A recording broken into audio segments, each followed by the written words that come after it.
Hey there, I'm Paul Kaltenbach, live at Hell's Kitchen, New York City, and you're tuned to International Radio Report, 30 minutes of news about radio on CKUT 90.3 FM in Montreal. Hi, everyone. Welcome to the International Radio Report for Sunday, January the 22nd, 2023.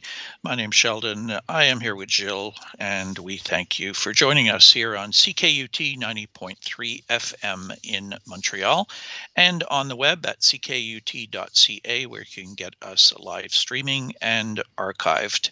If you would like to get in touch with us, our email address is radioreport@yahoo.com. We have a Facebook group where we are quickly approaching 900 members. We have 2 new members this week, bringing us to 890. We welcome Alan and a group called TV Montreal Media joining as well. Look for International Radio Report on Facebook and consider joining our group.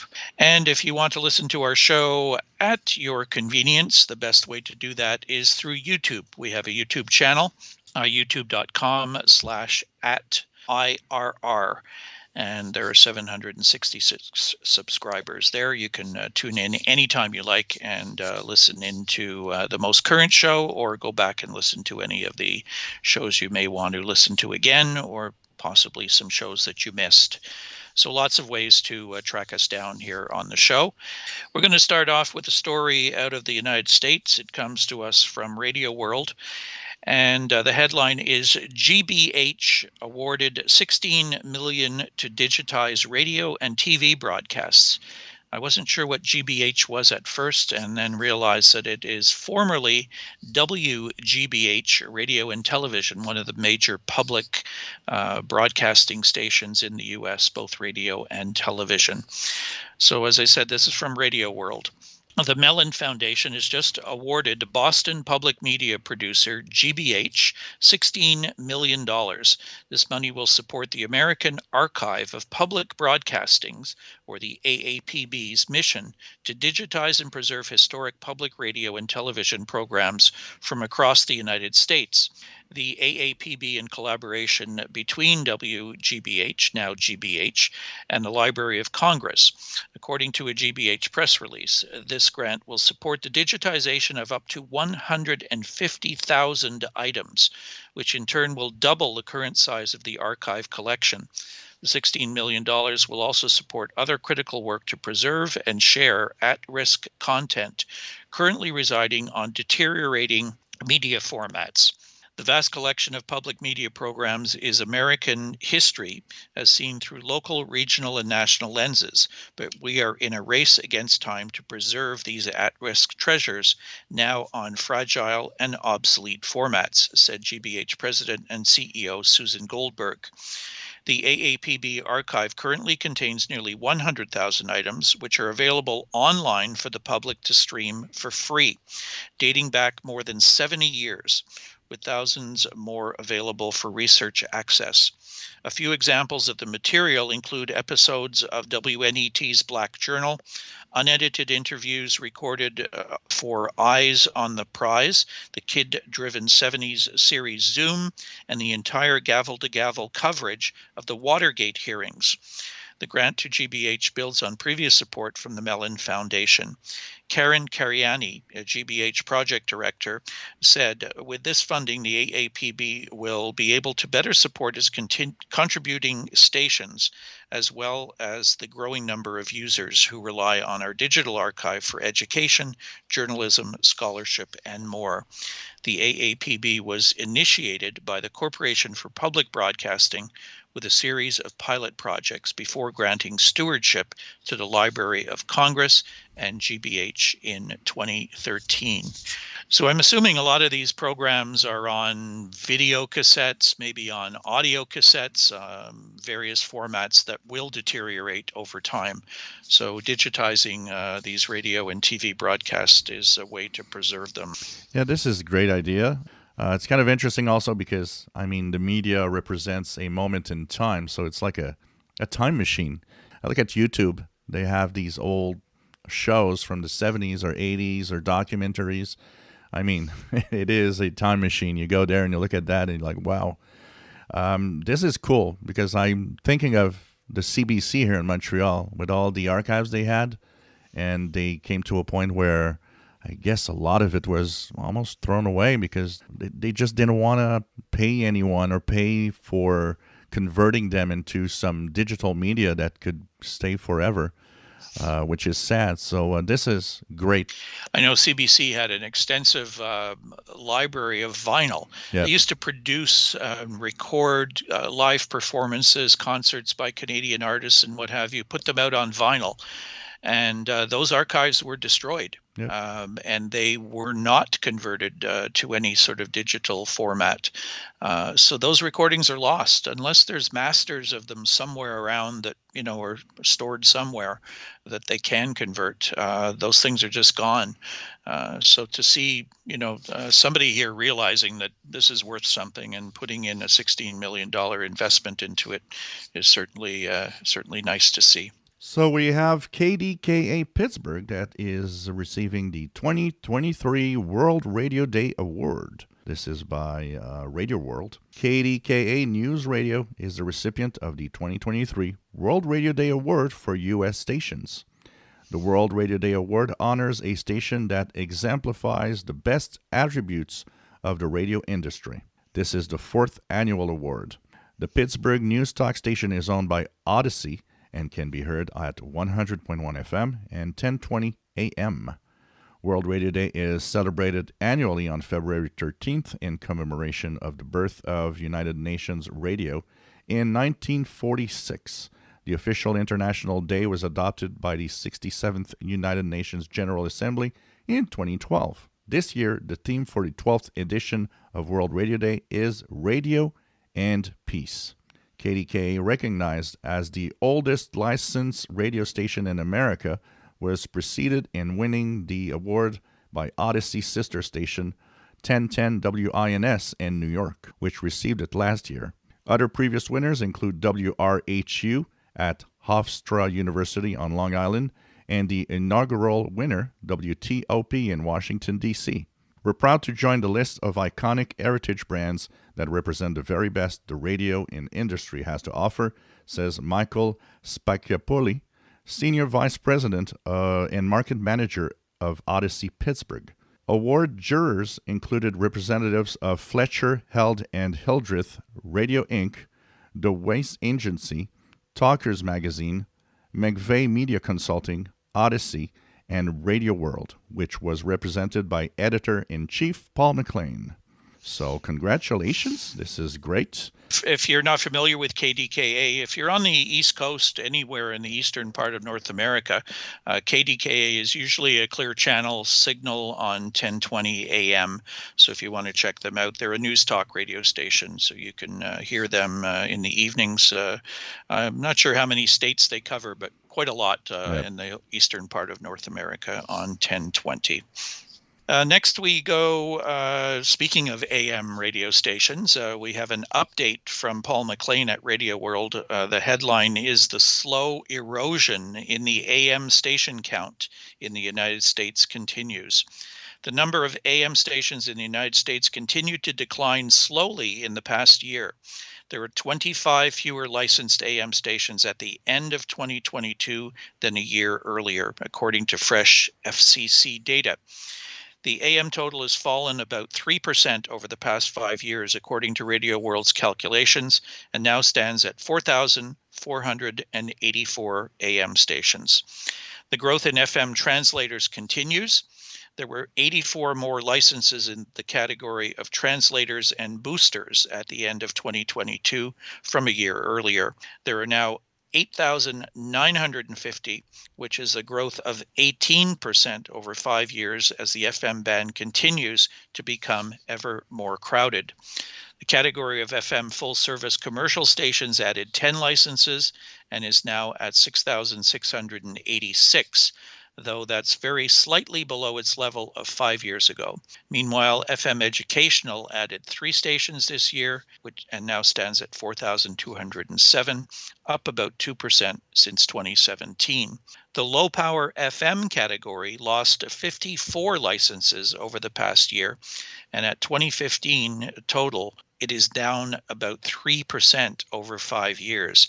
That's an indication, I think, of a lot of people applied for these low power FM stations, thought, wow, this is great. We can get a radio station, we can be on the air. And then they found out that it was probably a lot of work and there was money involved in running these things. So seeing 54 of them disappear is not overly surprising to me. Yeah, apparently it takes time to create content. And I don't know, maybe we know a little bit about that. But Yeah, I think so. I would not panic too much here because, I mean, a 3% decline, we, of course, don't like declines in AM radio. Will AM radio be listenable in the future because of all the source of noise? That will probably make the decline steeper if that starts to happen. We've had a lot of stories recently about even politicians that are lobbying to give AM stations more power, more credibility out there, and realizing the importance of them during emergency situations, hurricanes, tornadoes, weather-related issues, earthquakes, you name it. They have the ability to stay on the air in many cases where, sometimes the FMs will shut down or they're automated and they don't literally have anybody there to go on the air and tell you any information. So they serve an important purpose, and let's hope that we at least keep some of them around. So there's a special event station, W4C, that is marking the 100th anniversary of WMC Memphis' first full-service radio station. This is via Jim Pogue, National Radio Club Facebook page. Brandon Jordan, K2SWL, and I, Jim Pogue, KH2AR, will be operating special event station W4C, marking the 100th anniversary of WMC. Memphis' first full-service radio station. The station will operate starting January 20th and go until February 2nd, 2023. WMC Radio Memphis' first full-service radio station began regularly scheduled broadcasting on January the 20th, 1923, from the top floor of the Commercial Appeal newspaper building in downtown Memphis. Listeners enjoyed a full range of musical expression, along with news, sports, and information.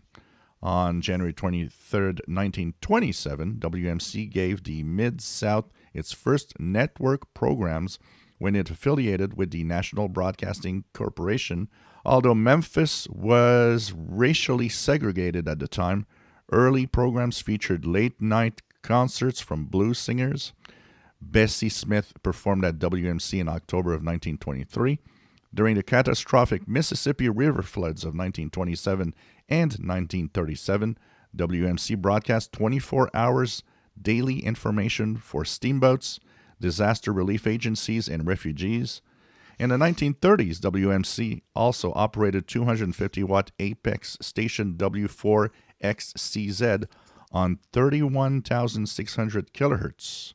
Originally licensed to operate on both 750 and 619 kilohertz, WMC now transmits on 790 kilohertz. We look forward for contacting fellow hams worldwide and will be operating CW, single sideband, and FT8 modes. They're having a nice QSL card printed. We'll be happy to confirm QSOs as well as shortwave listening reports. And talking about QSOs, I was one of the first actually to be contacting that W4C station. I was doing some 30-meter FT8, which UTC date was January 20th. And, on 30 meters, W4C popped up. And then I remembered that we're talking about it today. And I, of course, had a nice little FT8 contact. Hopefully, I'll have a single sideband voice also. I'd like to have that. Maybe I'll get that QSL card. Yeah, these stations, when they pop up on the ham bands, attract a lot of attention. That call is very unique with a three-digit call, W4C. So look for them. You can use some of the spotting sites to look for them to see where they might be transmitting. And that's running for quite a long time, from January 20th to February the 2nd. So you'll have quite a number of opportunities to track them down. And maybe at the same time, if you're within range of WMC, the broadcast station on 790 kilohertz. Yep. You can maybe try to tune into them as well. They'll probably have some special programming going on to mark the 100th anniversary.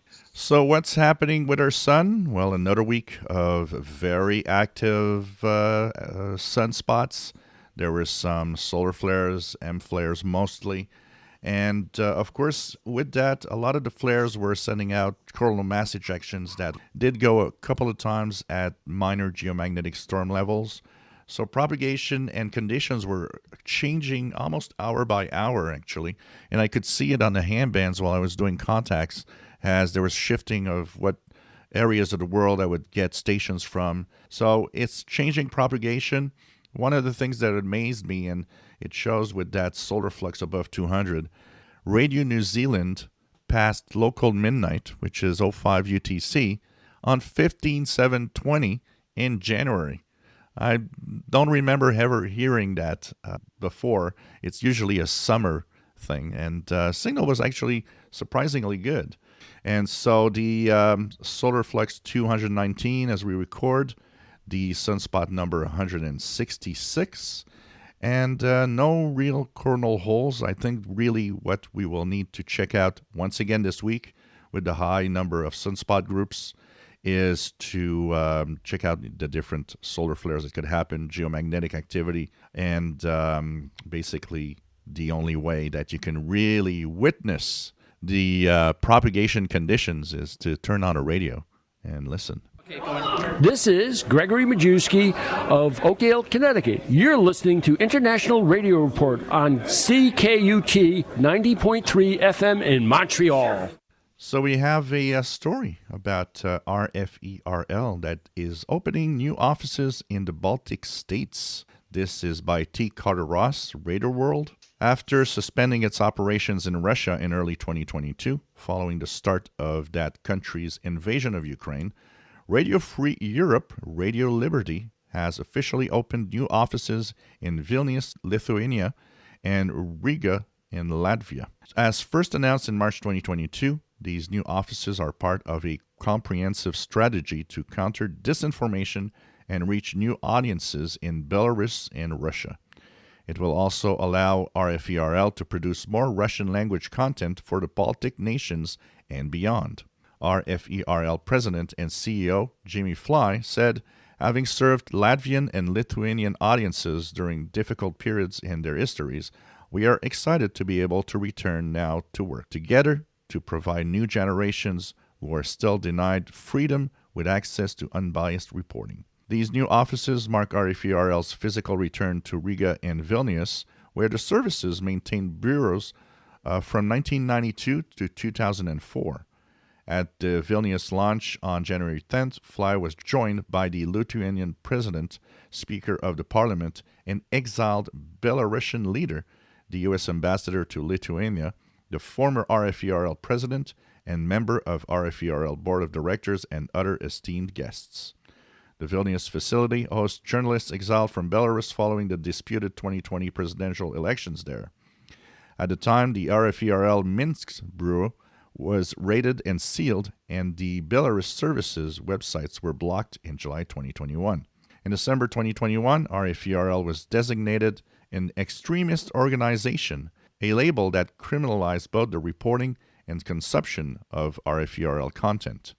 2 Belarus service journalists remain imprisoned by the Lukashenko regime.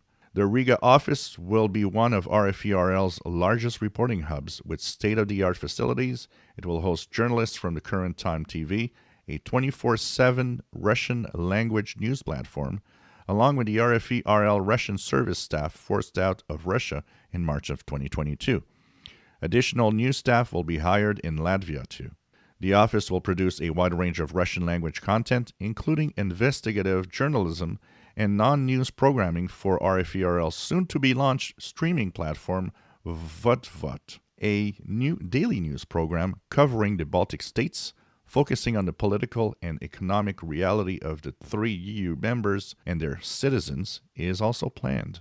A digital innovation lab will also be established in Riga to develop new reporting tools, storytelling formats, and distribution processes that are replicable across RFERL and the broader media community. In partnership with the Open Technology Fund, the Digital Innovation Lab will examine new ways to respond to Russian censorship and disinformation across the RFERL market. Funded through the U.S. Agency for Global Media, RFERL is an editorially independent media company working with a network of local reporters to provide accurate news and information to more than 37 million people every week in 27 languages and 23 countries where media freedom is restricted and where a professional press is not fully developed. We might think of this as an era when, we heard a lot of Radio Free Europe back in the Cold War days. We don't hear a lot about it today, but it's still doing a very active job in actually sending out news to regions of the world where it's kind of difficult to get good information. Especially now, I think, with the Ukraine crisis, that sort of piqued interest in these services again. And they realized that there was an opportunity for them to supply information that was probably being blocked, taken off the air completely, as they talked about, certain journalists being imprisoned and what have you. So I think it's an important service to have out there, and it will be on radio as well. People will be able to dig out those radios and actually listen to some of these services, giving them information that they probably right now are just not able to get through other sources. And for our final story today, we move over to Africa, to the country of Nigeria, where one radio station is raising awareness around injustice. This comes from Hamzat Abaga, the International Journalists Network. There are more than 200,000 child right abuse cases in Nigeria in 2020, according to the National Human Rights Commission. Today, many girls in Niger State, Nigeria, have chosen to remain silent about the sexual abuse they've experienced, often due to stigmatization. In some cases, too, the perpetrators are even relatives. In September, Crusaders Radio, an independent radio show that broadcasts from Niger State, received a report about a young man who had committed sexual violence against two related minors. The radio station dived into the case and involved Niger State's Child's Rights Agency to help identify and prosecute the perpetrators. The men were later arrested by authorities. For the past 5 years, Crusaders Radio has focused on shedding light on civil and human rights abuses in the state. Through its reporting, the radio show has helped groups, especially the less privileged, receive justice. During the independent radio show, which today has over 70,000 listeners submitted complaints which are then discussed and resolved on air. Our activities are mainly centered on injustice, abuse of power, human rights abuse, child abuse, and theft, among other social vices, said Crusader Radio's founder and CEO, Soni Otache. Any of the problems we can't provide solutions to, we look for the root causes of the problems and uproot them directly. Crusaders Radio has helped over 2,000 people through the outlet's unique dispute method, according to Otache. The cases brought to the radio show's attention are first negotiated off-air between the parties and the outlet. Only when one party refuses to resolve the case after several attempts is it brought to discuss on the program. In one case, a former police officer reached out to Crusaders Radio claiming he had been illegally dismissed from service in 1991 on a misconduct allegation that could not be proved. The radio show contacted the police commission in the capital of Abuja, and the officer ultimately received some of the retirement benefits he was previously barred from. A popular saying in Pidgin English, often spoken by the presenters of the radio show, is, "He who comes into equity must come with clean hands."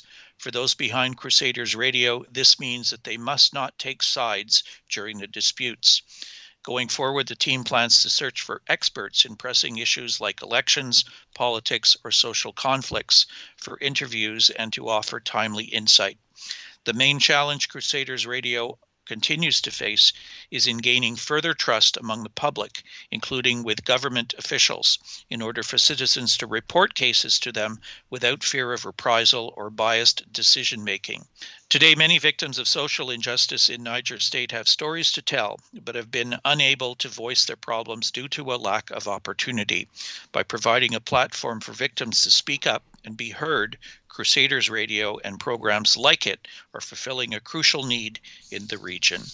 It's obviously having some impact, with an independent radio program having over 70,000 listeners is pretty impressive.